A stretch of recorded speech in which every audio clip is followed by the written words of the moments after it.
Camera കാണുമ്പോൾ speed കുറക്കുന്നവരും ഇനി കുടുങ്ങും. വാഹനങ്ങളെ നിരീക്ഷിക്കാൻ ജിയോ ഫെൻസിംഗ് എന്ന് ഗണേഷ് കുമാർ. നിയമസഭാ പുസ്തകോത്സവത്തോടനുബന്ധിച്ച് സംഘടിപ്പിച്ച പ്രഭാഷണത്തിലാണ് ഗതാഗത മന്ത്രി നിയമലംഘനങ്ങൾ കർശനമായി തടയാനുള്ള പുതിയ പദ്ധതികൾ വിശദീകരിച്ചത്. കേരളത്തിൽ ജിയോ ഫെൻസിംഗ് നടപ്പാക്കി വാഹനങ്ങളുടെ വേഗത നിരീക്ഷിക്കുമെന്ന് ഗതാഗത മന്ത്രി കെ.ബി. ഗണേഷ് കുമാർ പറഞ്ഞു. KLIBF ടോക്കിൽ യുവതലമുറയും ഗതാഗത നിയമങ്ങളും എന്ന വിഷയം അവതരിപ്പിക്കുകയായിരുന്നു മന്ത്രി.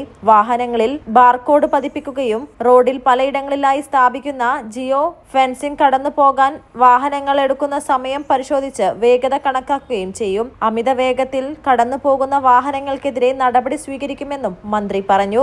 ഓരോ ഗതാഗത നിയമലംഘനത്തിനും ലൈസൻസിൽ ബ്ലാക്ക് പഞ്ചിംഗ് നടപ്പാക്കുന്നത് പരിഗണനയിലാണ്.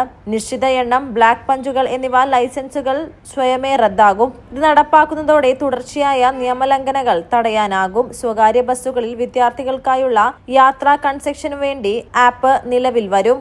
ഏതെങ്കിലും കാരണത്താൽ ലൈസൻസ് നഷ്ടമായാൽ തിരികെ ലഭിക്കാനുള്ള നടപടി എളുപ്പമാകില്ലെന്നും മന്ത്രി പറഞ്ഞു. News desk Malabar times.